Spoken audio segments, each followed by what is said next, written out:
Buenos días, bienvenidos a un nuevo vídeo referido a control de movimiento. En este caso, esto es una serie de vídeos cortos que hablan de algún tema muy concreto referido a Motion Control. En este caso les he llamado Motion Control Video Tips. Y en este vamos a hablar de la importancia de hacer un correcto dimensionado del accionamiento de forma genérica. Luego veremos otra serie de vídeos donde serán ejemplos concretos de cálculo de aplicaciones más específicas. Este es genérico de la importancia del dimensionado. Si no partimos en cualquier aplicación, si no hemos dimensionado correctamente el accionamiento, no podremos conseguir los resultados esperados. Cuando hablamos de accionamiento nos referimos al conjunto del servomotor más el servodrive, que al final un servomotor podrá tener unas características u otras también en función del servodrive que le acoplemos. Es un conjunto, no es el servomotor, es el servomotor más el servodrive. Esto es lo que llamamos servoaccionamiento. Por lo tanto, un correcto dimensionado quiere decir ni más ni menos. No vale aquello de ande o no ande caballo grande, porque luego veremos en los ejemplos de cálculo que si sobredimensionamos un accionamiento no vamos a conseguir nada positivo. Sí que vamos a conseguir cosas, pero no positivas, negativas. Por lo tanto, hay que dimensionar correctamente el accionamiento en su justa medida. Si sobredimensionamos el accionamiento, perderemos capacidad de aceleración, estaremos pagando más, estaremos incrementando los costes del hardware de ese servomotor y de ese servodrive y estaremos pagando más en la factura energética durante la explotación de la máquina. Si subdimensionamos el accionamiento, vamos a tener problemas de calentamiento en el motor, no conseguiremos la cadencia deseada de la máquina, el motor se calentará enormemente, la vida del motor pues será inferior por haber trabajado fuera de sus zonas adecuadas, por decir de alguna forma. Por lo tanto, hay que dimensionar el accionamiento de la forma correcta, ni más ni menos. En la mayoría de casos nos encontramos que no basta solamente con hacer el cálculo del servomotor y ya hemos terminado. Cualquier solución que nos dé el programa de cálculo la tomamos por válida. No es lo óptimo. Hay que optimizar de las posibles soluciones, hay que seleccionar cuál es la mejor y ello implicará a veces buscar pequeños cambios mecánicos para que podamos reducir el tamaño del motor o optimizar de alguna forma. Para optimizar el accionamiento se pueden hacer varias cosas en función del modelo mecánico que tengamos, pero por ejemplo, quizá variando ligeramente la relación de reducción conseguimos mejorar el accionamiento. Si la aplicación está hecha con un usillo, pues quizá el cambio del paso del usillo provoca cambios en el accionamiento espectaculares. El diámetro de una polea y una correa dentada, que sería un poco el equivalente de modificar una relación de reducción, también va a obtener beneficios tremendos. E incluso el modificar el perfil de movimiento también se puede traducir en prolongar la vida mecánica de todo el accionamiento. Estas cosas hay que tenerlas siempre en cuenta y es un poco lo que hace la diferencia entre un cálculo de un motor o un dimensionado de un accionamiento óptimo. Veamos unos ejemplos. Supongamos un caso que tenemos un accionamiento que emplea un reductor. Pues en esta curva estaríamos viendo cómo varía en base a la relación de reducción en este eje, cómo varía el par necesario, el par eficaz del motor en base a la relación de reducción. Fíjense aquí con una relación de reducción I igual a 2, esta aplicación requiere un motor de 6 Nm de par eficaz. Pero si buscamos la relación de reducción óptima, vemos que con una relación de reducción de 5, simplemente por cambiar la relación de reducción de un motor, pasamos de necesitar 6 newtons a necesitar tan solo 2 Nm. Vale la pena intentar optimizar el accionamiento. Tendremos un motor de menor tamaño, más pequeño, menos coste de hardware. Si tenemos una aplicación en caso de que vaya con un husillo, pues imagínense con un husillo de paso 5 milímetros requeriríamos 4,5 Nm, pero ¿qué pasaría si buscamos el paso óptimo?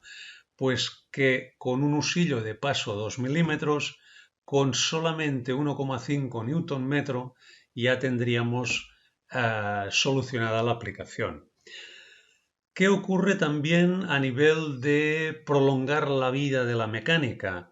Imaginémonos que tenemos un perfil para hacer un simple posicionado, estamos utilizando un perfil, el típico perfil trapezoidal, que estamos un tercio del tiempo acelerando, un tercio del tiempo a velocidad uniforme y un tercio decelerando, que es lo más efectivo para calentar menos el motor, este ciclo de trabajo.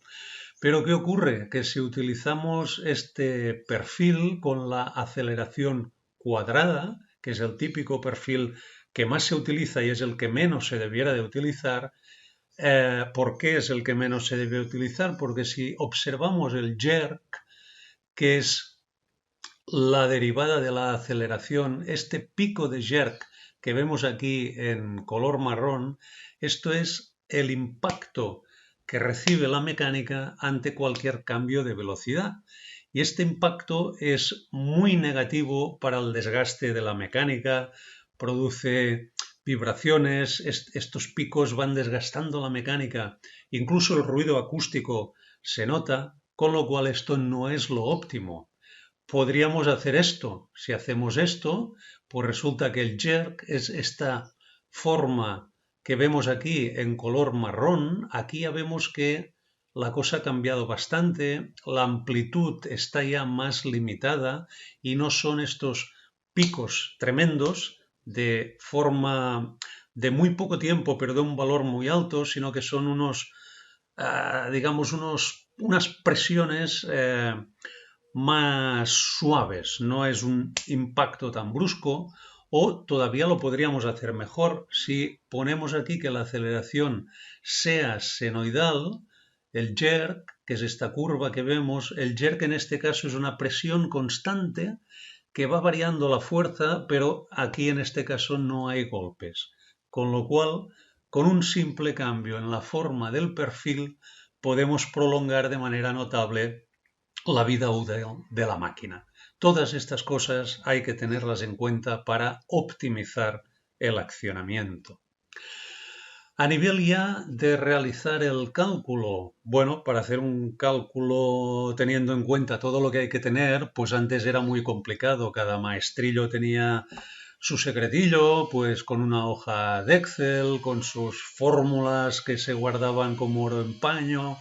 Ahora, hoy día, por suerte, todo esto es mucho más fácil, todo esto ha cambiado mucho, porque existen infinidad de programas disponibles que se pueden descargar en multitud de páginas web y que más o menos todos los programas, unos de forma más amena que otros, pero todos dan los resultados adecuados para poder dimensionar el cálculo, para poder dimensionar correctamente los accionamientos. Hay, por ejemplo, este que vemos aquí, este es de un fabricante de reductores. Lo que tiene de bueno es que al ser un fabricante de reductores tiene la base de datos de todos los motores de todos los fabricantes. Este ya es más exclusivo de un único fabricante, con lo cual solo vamos a tener la base de motores, digamos, limitada a los de ese fabricante. Estos ya son más genéricos también, con lo cual podremos encontrar base de motores de todos los fabricantes que hay en el mercado. Y nosotros en este caso, por supuesto, yo les voy a enseñar todos los cálculos con el Motion Builder, que es de Schneider Electric. vamos a ver los pasos a seguir para cualquier cálculo, sea la que sea la aplicación, los pasos a seguir siempre van a ser los mismos. Yo aquí he puesto un ejemplo de una aplicación de un repartidor de pasada, que es la primera de las que vamos a hacer el cálculo en el siguiente Motion Control Video Tip. Supongamos esta aplicación de forma muy breve les explico. Se trata de hacer estas bobinas sobre un núcleo de cartón que gira a una velocidad de 10.000 revoluciones por minuto y aquí tenemos digamos, el rollo de hilo de cobre en este caso y este hilo de cobre, como se pueden imaginar, para formar esta bobina tenemos que ir moviendo el repartidor de pasada, que es el que nos guía la posición del hilo. Esto se movería así y a medida que la bobina va creciendo, pues esto tiene que ir avanzando sincronizadamente con el giro de la bobina para que la bobina se forme bien. Esta sería la aplicación mínimamente descrita. Entonces, siempre los pasos a seguir siempre son los mismos para cualquier cálculo. Lo primero que hay que hacer es modelar el sistema mecánico del eje. El programa de cálculo necesita saber si estamos moviendo un accionamiento con usillo, con correa, con poliadentado, directo, de la carga al motor, etc. Para eso hay unos modelos mecánicos predefinidos y en la mayoría de casos siempre encontraremos uno que se adapta perfectamente y si no, encontraremos otro que sabemos que pues más o menos es lo mismo y el resultado será el mismo. El segundo paso, una vez tenemos definida la mecánica, es definir qué movimiento le vamos a imprimir a esa mecánica. Pues tendrá que hacer un movimiento de tantos milímetros en tanto tiempo.